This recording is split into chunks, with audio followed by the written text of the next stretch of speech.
Hello viewers, this is Priya. Today we will start class 9th Economics chapter 1, The Story of Village Palampur. सबसे पहले तो मैं आपको congratulation बोलना चाहूँगी क्योंकि आप क्लास 9th में आ गए हो और कुछ बच्चे तो टेंशन में होंगे कि यार अब तो हम बड़े हो गए हैं क्योंकि हम क्लास 9th में आ गए हैं अब। कुछ ऐसे ही टेंशन मारते हुए चिंटू मेरी क्लास में आया तो मैंने चिंटू को बोला, बेटा तुम्हें पता भी है क्लास 9th में इकोनॉमिक्स भी आ गई है एसएसटी में और इकोनॉमिक्स का फर्स्ट चैप्टर है विलेज से रिलेटेड। ये सुन के चिंटू बोलता है, मैम मुझे तो पता ही नहीं विलेज कैसा होता है, अब मैं क्या करूं, मुझे तो कुछ समझ ही नहीं आएगा इस चैप्टर में। अरे चिंटू बेटा टेंशन नहीं लेने का, ऐसा करते हैं कि सबसे पहले हम चलते हैं विलेज पालमपुर। इस विलेज में हम देखेंगे कि कैसे प्रोडक्शन होता है, कैसे सामान को बनाया जाता है। यहाँ की जो मेन एक्टिविटी है वो है फार्मिंग। ज्यादा से ज्यादा लोग फार्मिंग में ही लगे हुए हैं और भी छोटी मोटी एक्टिविटीज भी हो रही है यहाँ पर, जैसे कि डेयरी हो गया, ट्रांसपोर्ट हो गया। पालमपुर से 3 किलोमीटर अगर हम आगे जाते हैं तो एक बिग विलेज है जिसका नाम है रायगंज, और उसके भी आगे थोड़ा जाते हैं तो एक स्मॉल टाउन है शाहपुर। विलेज की रोड पे बुलक कार्ट, टांगास, बुग्गीज बुग्गीज में तो बहुत सारा जैगरी गुड़ भर भर के रखा जाता है और एक जगह से दूसरी जगह पे लेके जाया जाता है। और भी काफी सारे व्हीकल्स जैसे कि मोटरसाइकिल हो गया, जीप हो गई, ट्रैक्टर हो गई, ट्रक्स हो गई, ये सभी चलते हैं उस रोड। ज्यादातर फैमिलीज अपर कास्ट की है यहाँ पे, लोअर कास्ट तो बहुत ही कम है और उन लोगों के पास तो खुद के घर भी नहीं है, और जिसके पास छोटे मोटे घर भी हैं वो मड और स्ट्रॉ से बने हुए हैं। पालमपुर विलेज में इलेक्ट्रिसिटी कनेक्शन अच्छा है जिस वजह से ट्यूबवेल्स चल पाते हैं, घरों में लाइट आ पाती है, छोटे मोटे बिजनेस चल पाते हैं। यहाँ पे तो प्राइमरी स्कूल और एक हाई स्कूल है, प्राइमरी हेल्थ सेंटर भी है और एक डिस्पेंसरी भी है, गवर्नमेंट और प्राइवेट की। ये सब सुनने के बाद चिंटू बोलता है, मैम ये ऑर्गेनाइजेशन ऑफ प्रोडक्शन क्या होता है? फिर मैंने उसे बताया, प्रोडक्शन का मतलब होता है प्रोड्यूस करना। जो भी हम गुड्स सामान वगैरह प्रोड्यूस कर रहे हैं, बना रहे हैं, और जो भी सर्विसेज दी जा रही है, जैसे कि मैं आपको टीच कर रही हूँ, पढ़ा रही हूँ, तो मैं भी आपको एक सर्विस दे रही हूँ। तो जो भी चीजें हमें चाहिए होती है ना, उसको फुलफिल करने का एम प्रोडक्शन का ही होता है। प्रोडक्शन वही प्रोड्यूस करता है जो चीजें हमें चाहिए होती हैं। गुड्स और सर्विसेज को बनाने के लिए हमें 4 चीजों की जरूरत होती है। फर्स्ट है लैंड, सेकंड है लेबर, थर्ड है फिजिकल कैपिटल और फोर्थ है नॉलेज एंड एंटरप्राइज, जिसको हम ह्यूमन कैपिटल भी बोलते हैं। तो चिंटू बोलता है, मैम मैं भी बड़े होके गुड्स का प्रोडक्शन करूंगा, सामान बनाऊंगा, उसके लिए मुझे सबसे पहले लैंड लेना पड़ेगा क्योंकि लैंड के ऊपर ही तो बिल्डिंग बनाऊंगा ना। और भी काफी सारी चीजें चाहिए होंगी जैसे कि वाटर, फॉरेस्ट और मिनरल, इन सब चीजों की भी हेल्प चाहिए होगी। और सेकंड चीज फिर मैं लेबर लूंगा। कुछ लेबर्स मुझे स्किल्ड चाहिए जो पढ़े लिखे लोग हो, और कुछ मुझे इलिटरेट जो अनपढ़ हो वर्कर्स वो चाहिए होंगे। और फिजिकल कैपिटल की भी तो जरूरत होगी मैम मुझे, जैसे कि टूल्स हो गया, मशीन्स हो गई, बिल्डिंग्स हो गई, जिसे हम फिक्स्ड कैपिटल भी बोलते हैं। और फिक्स्ड हम इसे इसलिए बोलते हैं क्योंकि ये सालों साल चलती है, चाहे 50 साल चलाओ चाहे 100 साल चलाओ, इस वजह से इसे बोला जाता है फिक्स्ड कैपिटल। और हमें वर्किंग कैपिटल की भी जरूरत है। वर्किंग कैपिटल बोले तो raw materials and money. Money तो चाहिए ही चाहिए, और रॉ मटेरियल मतलब होता है जैसे कि अगर आपको कोई आटा जो हमारे घर में आता है उसकी फैक्ट्री लगानी है तो उसके लिए आपको वीट चाहिए होगा, तो वीट आप जाके फार्मर से लेकर आएंगे, तो वीट क्या हो गया, हमारा रॉ मटेरियल हो गया। फोर्थ, हमें ह्यूमन कैपिटल की जरूरत है। ह्यूमन कैपिटल मतलब होता है नॉलेज और एंटरप्राइज। अगर हम कोई फैक्ट्री लगा रहे हैं और उसकी हमें नॉलेज ही नहीं है कि कैसे क्या चीजें होती हैं, तो हमारी फैक्ट्री स्टार्ट होने से ही पहले बंद हो जाएगी। तो इस वजह से अगर हम कोई फैक्ट्री लगाते हैं, कोई बिजनेस स्टार्ट करते हैं, तो उसकी हमें पहले पूरी प्रॉपर नॉलेज लेनी पड़ेगी, तभी हमारा एंटरप्राइज चलेगा, बिजनेस चलेगा, उद्योग चलेगा।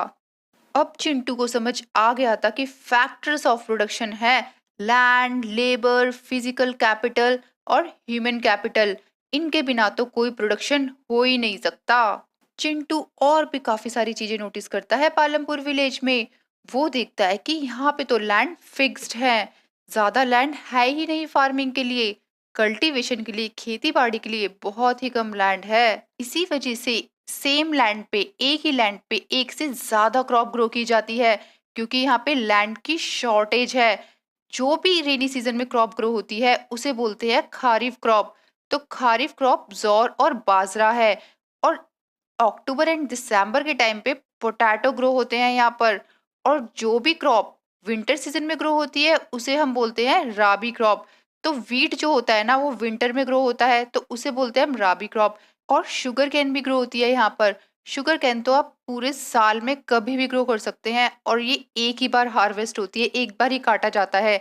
शुगर कैन से हम जैगरी भी बनाते हैं, और ये जैगरी बनाकर ये लोग ट्रेडर को बेचते हैं शाहपुर विलेज में। वीट का प्रोडक्शन तो इतना ज्यादा हो जाता है कि ये लोग अपने घर के कंजप्शन के लिए, मतलब घर के काम में भी आ जाता है वीट। और जो बचता है ना, जो एक्स्ट्रा वीट होता है, क्योंकि बहुत ज्यादा हो जाता है वीट, तो उस वीट को ये लोग मार्केट में सेल करते हैं। तो ये जो एक्स्ट्रा वाला वीट है ना, इसे हम बोलेंगे सरप्लस। ये टर्म बहुत इंपॉर्टेंट है, अच्छे से लर्न कर लेना। जब हम एक क्रॉप से ज्यादा क्रॉप एक लैंड पर ग्रो करते हैं ना, तो उसे बोला जाता है मल्टीपल क्रॉपिंग। ये टर्म भी बहुत इंपॉर्टेंट है। जैसे कि पालमपुर विलेज में डिफरेंट डिफरेंट क्रॉप ग्रो करी थी एक ही लैंड पे। इस विलेज में इलेक्ट्रिसिटी भी अच्छी है, इस वजह से जो पर्शियन विल है ना उसको हटा के ट्यूबवेल्स का यूज हो गया, जिससे कि अब बहुत ज्यादा ज्यादा वाटर आता है और इरिगेशन खेती बाड़ी अच्छे से होती है। किसी भी प्रोडक्शन को इंक्रीज करने के लिए एक तो हमने देखा अभी मल्टीपल क्रॉपिंग, यानी सेम लैंड पे बहुत डिफरेंट डिफरेंट क्रॉप ग्रो कर दो। और दूसरा मेथड है मॉडर्न फार्मिंग मेथड्स। इस मेथड से ईल्ड इंक्रीज हो जाती है। ईल्ड बोले तो उपज, जो भी हम क्रॉप ग्रो कर रहे हैं तो वो जल्दी जल्दी इंक्रीज होगी, जल्दी जल्दी बढ़ेगी और प्रोडक्शन ज्यादा होगा। यहाँ पे आप देख भी सकते हैं सारे मॉडर्न फार्मिंग मेथड्स हैं, जैसे कि फर्टिलाइजर, पेस्टिसाइड्स, इरिगेशन, मतलब जो भी सिंचाई करते हैं ना फार्मिंग में, जो भी पानी देना होता है वो कहाँ से आता है, डैम से आता है। और इलेक्ट्रिसिटी से पंप सेट चलते हैं, और पंप सेट से फिर पानी आता है ज्यादा और कैनाल से पानी आता है। डीजल भी चाहिए होता है, क्योंकि हमें फार्म मशीनरी में ट्रैक्टर यूज होते हैं ना, उसमें डीजल ही तो डालेंगे। तो इन सब चीजों से प्रोडक्शन बहुत ज्यादा होता है। और लास्ट है हमारा HYV सीड्स। अब आप बोलेंगे कि HYV सीड्स होता क्या है, तो मैं आपको बताती हूँ। ये होता है हाई यील्डिंग वेराइटीज। ये सीड्स की ऐसी वैरायटी होती है जिससे प्रोडक्शन बहुत ज्यादा होता है वीट और राइस का। नॉर्मल सीड से, जो ट्रेडिशनल सीड्स होती है ना, नॉर्मल सीड्स होती है, वो इतना प्रोडक्शन नहीं कर पाती हैं जितना ये कर पाते हैं। लेकिन इनको बहुत ज्यादा पानी चाहिए होता है, केमिकल फर्टिलाइजर चाहिए होता है, पेस्टिसाइड चाहिए होता है। इंडिया में सबसे पहले पंजाब, हरियाणा और वेस्टर्न उत्तर प्रदेश ने सीड का यूज किया था। इसकी वजह से उनका वीट का प्रोडक्शन बहुत ज्यादा हो गया था। ऐसे ही जो पालमपुर विलेज था, वहां पे जो ट्रेडिशनल वैरायटी थी ना सीड्स की, जो नॉर्मल सीड्स थे, उसकी वजह से ओनली 1300 kg वीट ग्रो हो रहा था। लेकिन जब HYV सीड्स का यूज हुआ तो जो अमाउंट है वो पूरा 3200 kg हो गया वीट का। देखो डबल से भी ज्यादा ग्रो हो रहा है अब। इस वजह से जो सरप्लस अमाउंट था ना, जो एक्स्ट्रा वीट था, वो लोगों ने मार्केट में सेल किया और प्रॉफिट कमाया था। Will the land sustain? क्या लैंड इस सब चीजों को झेल पा रहा था? क्या वो बच पा रहा था इन सब चीजों से? नहीं बाबा। ये जो ग्रीन रेवोल्यूशन था ना, इसकी वजह से, HYV सीड्स की वजह से पूरी की पूरी जो सॉइल थी वो डिस्ट्रॉय हो चुकी थी, क्योंकि केमिकल फर्टिलाइजर का कुछ ज्यादा ही यूज हो रहा था और केमिकल से सॉइल खराब होती जा रही थी। और जो वाटर टेबल है ना वो भी डिप्लीशन होता जा रहा था, कम होता जा रहा था ग्राउंड में भी वाटर। तो इससे काफी सारे लॉस भी हुए थे सॉइल फर्टिलिटी को। सबसे ज्यादा केमिकल फर्टिलाइजर का यूज पंजाब स्टेट ने किया था। How is land distributed between the farmers of Palampur? Palampur में लैंड कैसे डिस्ट्रीब्यूट हो रखा था? तो जो स्मॉल फार्मर्स थे ना उनके पास लेस लैंड था, छोटा सा लैंड था। और जो बिग फार्मर्स थे उनके पास मोर लैंड था, बड़ा लैंड था। एक फार्मर था जिसका नाम था गोविंद। उसके 3 बच्चे थे, 3 बेटे थे। तो जब उसकी डेथ हो गई ना, तो उसका पूरा लैंड तीनों बच्चों में डिस्ट्रीब्यूट हो गया। तो अब जो इतना बड़ा लैंड था वो छोटे पार्ट्स में हो गया। तो अब जो उसके तीनों सन थे ना, तीनों बच्चे थे, उनका गुजारा ही नहीं हो पा रहा था क्योंकि छोटे छोटे लैंड्स हो गए थे उनके पास। तो अब वो परेशान थे कि अब करे तो करे क्या। तो जो स्मॉल फार्मर्स होते थे ना, उनके लिए तो बहुत प्रॉब्लम वाली बात होती थी। Who will provide the labour. अब कल्टीवेशन एरिया में, कल्टीवेशन लैंड पे लेबर कहाँ से आती थी? जो स्मॉल फार्मर्स होते थे ना, वो होती थी लेबर। वो काम करती थी जाके बिग फार्मर के पास जाके, और इसके बदले में उनको वेजेस मिलते थे, कुछ पैसे मिलते थे या फिर क्रॉप मिलती थी। क्रॉप जैसे कि वीट अगर ग्रो हो रहा है तो वीट देते थे उसके बदले, कि आपने काम किया है तो आपको इसके बदले वीट मिलेगा। तो ऐसे ही एक फार्मर था जिसका नाम था दाला। तो गवर्नमेंट ने तो ये बोल रखा था कि 300 रुपीज मिलेंगे हर फार्मर लेबर को, लेकिन इसको ओनली 160 रुपीज मिलते थे, क्योंकि बहुत सारी लेबर थी, कंपटीशन ज्यादा था, तो इस वजह से कम पैसों में काम करना पड़ता था। तो दाला है ना, रामकली से बोलता है कि देखो कितना गलत है ना, हम लोगों से इतना काम करवाया जाता है और हमको कम पैसे दिए जाते हैं। रामकली भी एक लैंडलेस लेबर ही थी। The capital needed in farming. अब फार्मिंग में कैपिटल यानी पैसे की भी तो जरूरत है। तो जो स्मॉल फार्मर है ना, वो कहाँ से लाएंगे इतना पैसा सीड्स वगैरह लेने के लिए? तो वो बोरो करते हैं मनी, या तो किसी लार्ज फार्मर से, या फिर जो विलेज में मनी लैंडर्स होता है उनसे। और जो लार्ज फार्मर्स और मनी लैंडर होते हैं वो हाई रेट इंटरेस्ट पे देते हैं लोन। एक सविता थी स्मॉल फार्मर, उसको पैसा चाहिए था, बोरो करने थे मनी। तो उसने दूसरे जो लार्ज फार्मर था जिसका नाम था तेजपाल सिंह, उससे 3000 रुपीज लिए, जिससे कि वो अपने सीड्स वगैरह फर्टिलाइजर वगैरह ला सके। तो तेजपाल सिंह ने ना एक तो उसको हाई इंटरेस्ट पे दिया, ऊपर से बोला कि तुम हमारे यहाँ काम भी करोगी एज अ फार्म लेबरर, और तुम्हें ओनली 35 रुपीज दूंगा। अब देखो, बताओ तुम्हें मंजूर है तो करो, अदरवाइज मैं तुम्हें कोई पैसे नहीं देने वाला इंटरेस्ट पे। तब फिर उसने सोचा, सविता ने, यार अब तो मेरी मजबूरी है, ये सब तो मुझे एक्सेप्ट करनी पड़ेंगी चीजें। फिर उसने बोला कि हाँ चलो ठीक है, मैं तुम्हारे फार्म पे भी काम करने आ जाऊंगी, और मुझे आप हाई रेट इंटरेस्ट पे भी दे दो, क्योंकि मुझे तो अपना देखना है ना, मेरा जो छोटा मोटा फार्म है, छोटा मोटा कल्टीवेशन है, वहां तो मुझे काम करना ही पड़ेगा ना, कुछ तो कमाना पड़ेगा ही। तो सविता अपने छोटे मोटे स्मॉल लैंड पे भी काम करती थी, और जो बिग फार्मर था उसके लैंड पे भी जाके काम करती थी। तो ऐसे जो बिग फार्मर्स होते हैं ना, वो फायदा उठाते हैं लोगों का, उनकी मजबूरी का। Sale of surplus farm products.